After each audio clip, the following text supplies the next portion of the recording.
Hello, my name is Tate Schwartz. And I'm Emme Davis. And this is the Yearbook podcast. Because this is the first episode, we're just going to quickly introduce ourselves. I'm Emme. I am a second-year designer for the Ceniad Yearbook, and I also manage our social media. If you want to follow us on Instagram, it's at East Lansing Yearbook. My name's Tate Schwartz. I am one of this year's editors-in-chief. Last year I was a designer, and this is the East Lansing Ceniad from East Lansing, Michigan. This is near the campus of MSU, Michigan State University.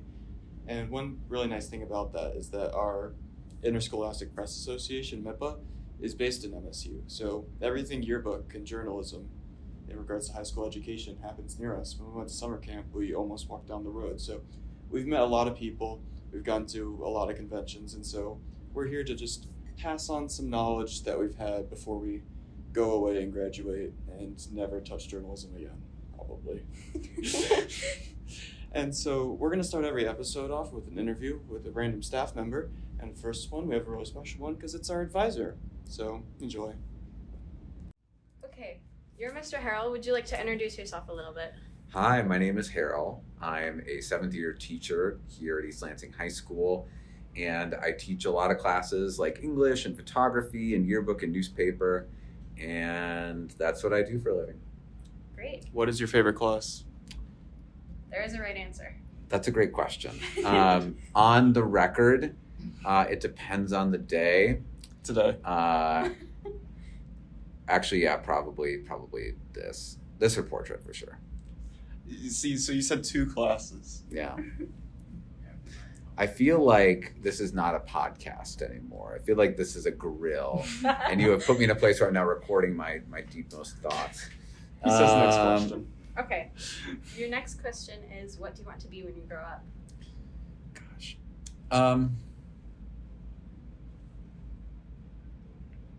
I think when I grow up, I just want to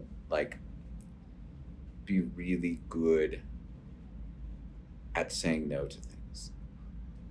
It's a good aspiration to have. You're really good at saying no to me. I am, but in life, I'm so bad at saying no to things, and I just want to feel comfortable enough that I've done enough to be able to say no.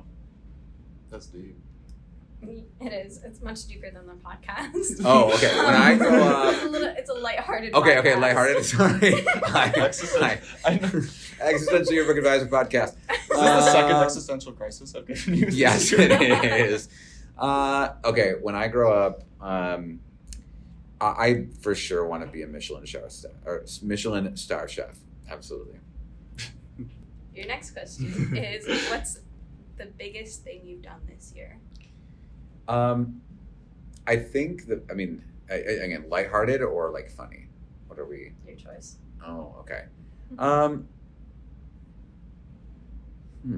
think the biggest thing I did at the beginning of this year was announce to the chorus that I've been the president of for the last 5.5 years that I'd be stepping down at the end of the year, so that I could move on to just doing different things. And that's something I never imagined I could do in the last 5 years. But I was very excited to just be able to realize I didn't need to prove it to anyone but myself, because I was burning myself out. That and making the photo 2 curriculum and taking photos of kombucha bottles. I was so proud of that. That turned out so good. I love that. All right, and your last question is some advice for our listeners. Are we anticipating the listeners being of a teenage variety? Yes, of the A-type yearbook nerd variety. Oh, okay, the A-type yearbook nerd variety.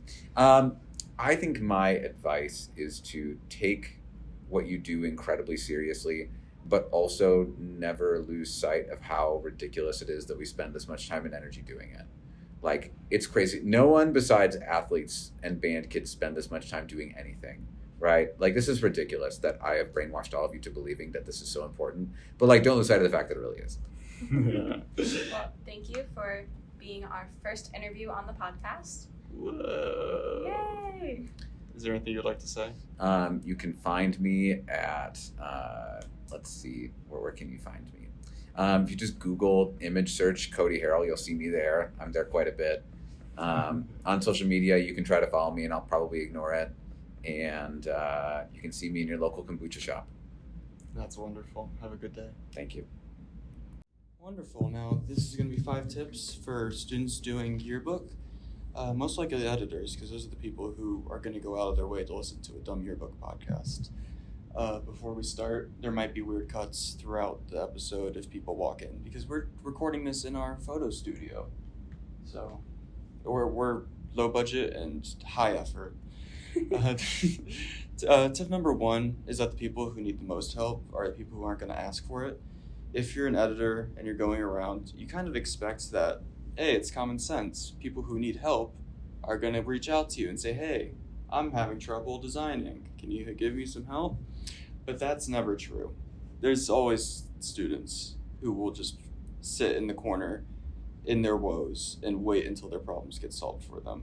And that's usually last minute. So my suggestion is, you don't even have to be an editor to do this, but just if you notice somebody working and just going up to them and saying, hey, how's things going? What are you doing? Usually that's enough to get them to open up about how their work is going or what is going on. So just always be talking to people. It sounds really easy. It is, and it just gets the best effect out of it. Tip number 2 is to make sure to organize your Google Drive or whatever you're using to share files.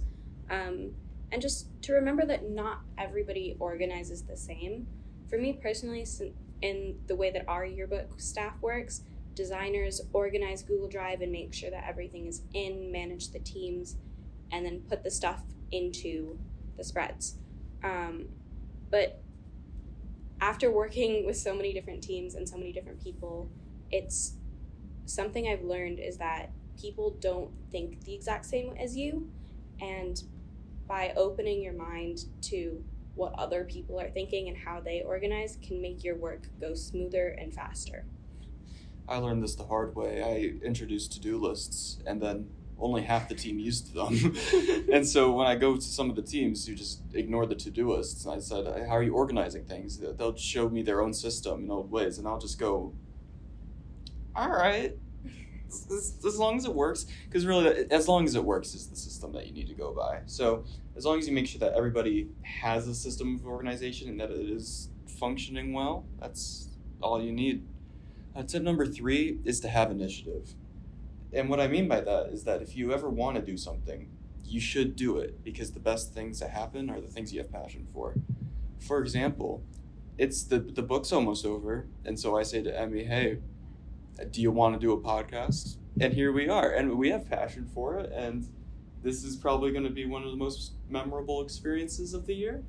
And, well, this is a really weird example, but it's something that's more common and realistic is, let's say you're a photographer and you want to YouTube tutorial how to do a cool Photoshop effects, and you want to bring people into the studio and do some really weird coverage that no one's ever seen before. That's never going to happen if people just assign topics for you to cover and you just wait for a moment. You have to talk to the people above and say, hey, I really want to do this. Can we fit this in somewhere? And so just communicating what your desires are and having the initiative to see what you don't have and then try to take hold of it, that's the best work, and that's what wins awards. The next tip is to do something new every deadline. And like Tate was saying, just to make sure that people stay passionate. We don't want people getting bored, because then we have a bad book. So if you stay passionate, you do something new, you do something exciting, like having a pajama party for deadline night or something, that it helps people stay focused and want to keep doing your book. Also, just on the organization side, just introducing some new feature every deadline is something I try to do this year. For example, with the to-do lists, it's just randomly one deadline and say, hey, use this. Or I could say, hey, this is a new rule. Try to only have one mod of posed studio shot coverage.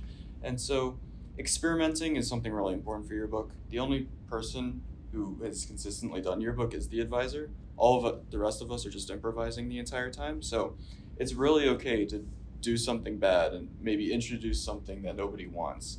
But as long as you can take feedback, recognize what problems there are, and adjust, that's how the advisor will then learn, hey, maybe I should teach that next year. And then you build the program up from there. Tip number 5 is to get people involved in the process. And so if you're an editor, it can seem very, we're in the back rooms and we're just going to meet in our secret editor meetings and talk about the rest of the staff. It can seem like in the shadows organization, where it really isn't, because all of us, there's not really anything different, just the editors have signed up for more responsibility. And so getting people, just normal staffers, involved with big program decisions could be helpful. This could be taken in the form of Google Forms for feedback and polls. It could be just pulling someone inside and say, hey, this was I'm working on. Do you have any thoughts? Or maybe you're not an editor. Maybe you're just a writer. Just going up to somebody who doesn't write and saying, hey, could you read this? Sometimes the best critiques come from the people who know nothing about what they're talking about. When I designed and I said, hey, I just pulled a random photographer aside and said, hey, what do you think of this? And then they say, oh, well, I don't design, I can't critique. The people who read the book aren't trained in design, and the people who read the stories aren't trained in writing. And so getting feedback from people who maybe shouldn't be giving it is sometimes the best. Thank you for listening. You can find us on YouTube at the Yearbook Podcast. Make sure to like and subscribe. Oh, you're natural. That's wonderful. See you next time.